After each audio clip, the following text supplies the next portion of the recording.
मैं एक शादीशुदा आदमी हूँ। मैं पिछले काफी समय से भारतीय सेना में कार्यरत हूँ।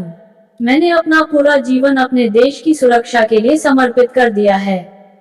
ऐसा इसलिए क्योंकि जब मैं 6 साल का था, तो मेरे पिता ने मुझे सक्रिय और मजबूत बनने के लिए ट्रेनिंग देनी शुरू कर दी थी। वह चाहते थे कि मैं भी उनकी तरह भारत माता की सेवा करूं। दरअसल मेरे पिता एक सेना अधिकारी रह चुके हैं।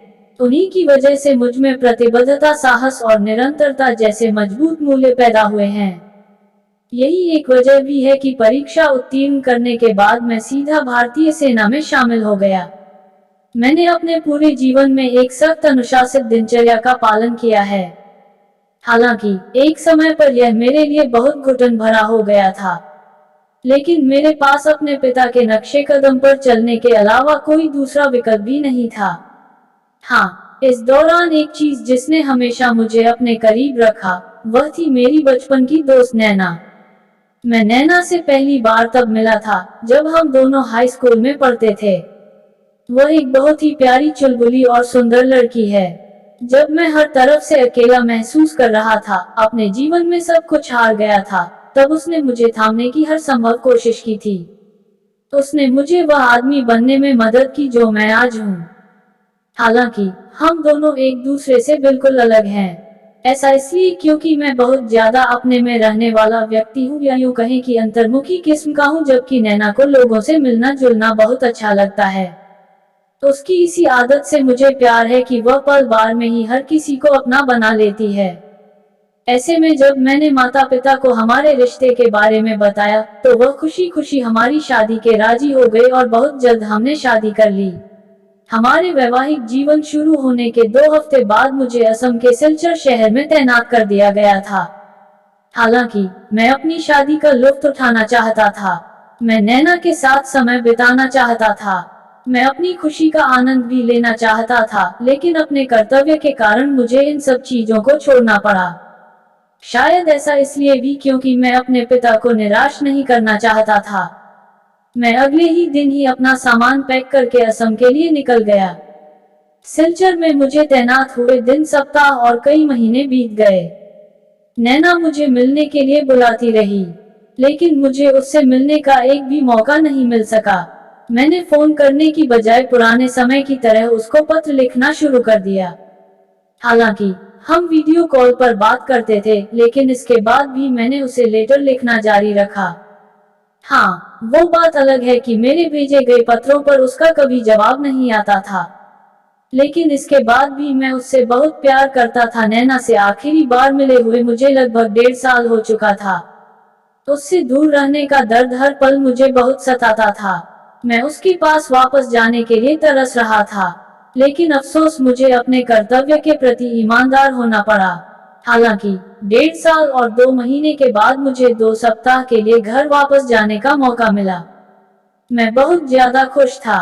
चेहरे पर मुस्कान लिए नैना मेरा इंतजार कर रही थी।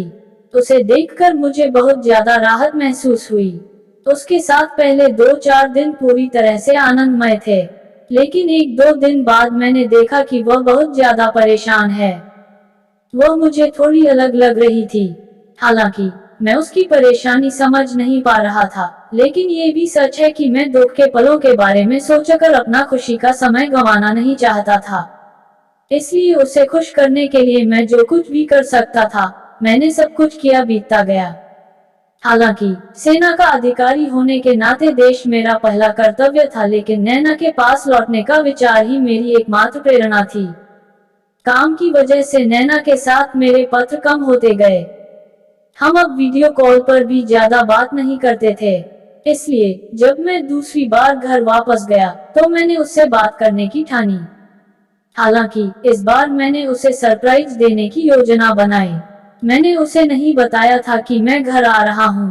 उसके चेहरे पर खुशी की कल्पना करके मैं बहुत ज्यादा खुश था। मैं अपना सारा काम खत्म करके घर के लिए निकल पड़ा। जैसे ही मैं अपने अलीगढ़ वाले घर पहुंचा, तो मैंने देखा कि चारों तरफ कपड़े पड़े हुए हैं। घर का सारा सामान अस्त व्यस्त सा लग रहा था। मैंने अपना बैग एक कोने में रखा और हाथ में फूलों का गुलदस्ता लेते हुए बेडरूम की तरफ आगे बढ़ा। बेडरूम का दरवाजा खोलते हुए मैंने देखा कि नैना एक दूसरे आदमी के साथ है। वो दोनों एक साथ सो रहे थे। उन्हें देखते ही गुलदस्ता मेरे हाथ से फर्श पर गिर गया। मैंने शोर मचाया और उन दोनों को डरा दिया। नैना मुझे देखकर एकदम चौंक गई। मैं वापस मुख्य द्वार की तरफ आगे बढ़ा, लेकिन नैना ने चिल्लाते हुए कहा, आई एम सॉरी। उसके विश्वासघात ने मुझे इतनी बुरी तरह से आहत किया था कि मैंने उससे बात करने से पूरी तरह इनकार कर दिया था। मैंने एक होटल में कमरा लिया। इसके बाद उसकी अंतहीन कॉलों ने मुझे परेशान कर दिया, लेकिन मैं बुरी तरह रो रहा था। मेरी पत्नी, जिसे मैं पूरे दिल से प्यार करता था, वह मुझे धोखा दे रही थी। काफी सारे फोन आने के बाद मैंने उसका कॉल लिया। उसने रोते हुए कहा कि मेरे जाने के बाद वह पूरी तरह अकेले हो गई थी। उसके अकेलेपन ने उसे मुझे धोखा देने के लिए प्रेरित किया। वह मेरे आगे माफी की भीख मांग रही थी। उसकी बातों को सुनकर मैं भी उससे कुछ नहीं कह सका था। ऐसा इसलिए क्योंकि मुझे लगता है कि अगर मैं सेना में नहीं होता तो मैं एक सामान्य जीवन जी रहा होता। मैं हर दिन उसके साथ रह सकता था। अगर मैं वहां होता तो उसने मुझे कभी धोखा नहीं दिया होता। इस घटना के बाद एक सेना अधिकारी के रूप में अपने देश के लिए लड़ने का मेरा संकल्प कम होने लगा। मैं अपनी नौकरी बदलना चाहता था, लेकिन मेरे पिता को निराश करने की सोच ने मुझे ऐसा करने से रोक दिया। मुझे नहीं पता कि मेरा जीवन मुझे किस रास्ते पर ले जाएगा, लेकिन आज मैं जिस स्थिति में हूँ, उसके लिए मैं नैना या खुद को कभी माफ नहीं कर पाया हूँ। दोस्तों, कहानी कैसी लगी कमेंट बॉक्स में जरूर बताएं, और हिंदी कहानियाँ सुनना पसंद करते हैं तो चैनल को सब्सक्राइब करें, बेल आइकॉन जरूर दबाएं। वीडियो में लास्ट तक बने रहने के लिए धन्यवाद।